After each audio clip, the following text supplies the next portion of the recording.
Olá, meus amigos, como vocês estão? Todos bem? Sou Adailton, seu professor de Geografia.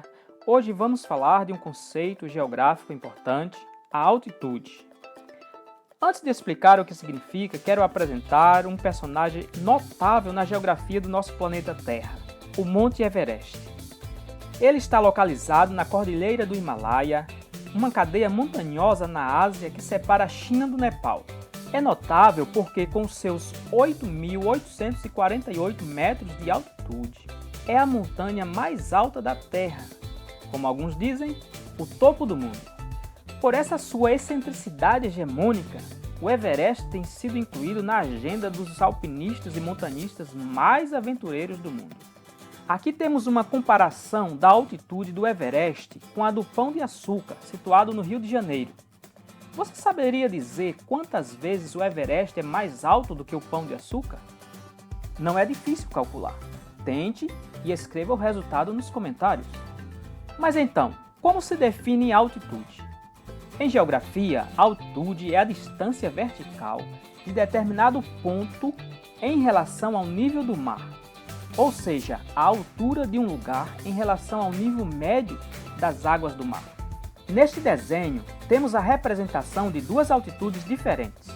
Uma altitude positiva, representada pelo ponto A, acima do nível do mar, e no ponto B, uma altitude negativa, abaixo do nível do mar, portanto.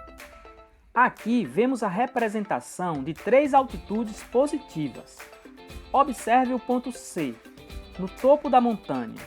Sua altitude em relação ao nível do mar é de 900 metros. Chamamos isso de altitude absoluta. Porém, se ao invés do nível do mar tomarmos como referência a base onde está o ponto B, a nova altitude do ponto C é de 300 metros. A essa grandeza daremos o nome de altitude relativa. A altitude e a pressão atmosférica são inversas, ou seja, quanto maior a altitude, menor a quantidade de ar sobre o espaço, menor a pressão atmosférica e vice-versa. Este gráfico mostra que os níveis de oxigênio diminuem com o aumento da altitude. A aproximadamente 3.000 metros de altitude, temos cerca de 30% menos de oxigênio comparado aos lugares próximos ao nível do mar. Assim fica fácil saber por que custa tanto escalar uma grande montanha para além de se ter que vencer a gravidade. A temperatura é outro elemento que sofre variação de acordo com a altitude. Como você pode ver no desenho, a cada 150 metros de altitude, diminui-se 1 grau na temperatura ambiente.